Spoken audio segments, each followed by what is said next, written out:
معاملات دو چیزوں سے درست ہوتے ہیں، صبر سے اور اخلاص سے۔ معاملات میں صبر و ثبات ہو اور ساتھ ہی صدق، اخلاص۔ علم کے تین حروف ہیں، جاننا، کام کرنا اور ان دونوں میں حق کو ذہن نشین رکھنا۔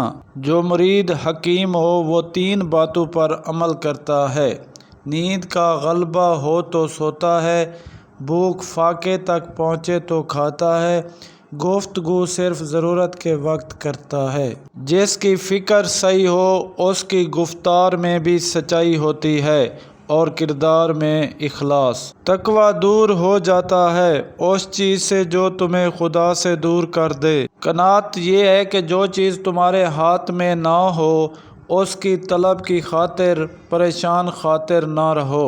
خواب میں اپنی بیوی کے ساتھ ہم بستری دیکھو تو سمجھ جاؤ بہت جلد تم خوشحال ہونے والے ہو۔ معرفت کے درخت کو فکر کا پانی دیتے ہیں اور غفلت کے درخت کو جہل کا پانی۔ توبہ جاہل کے درخت کو ندامت کا پانی دیتے ہیں، محبت کے درخت کو موافقت کا پانی۔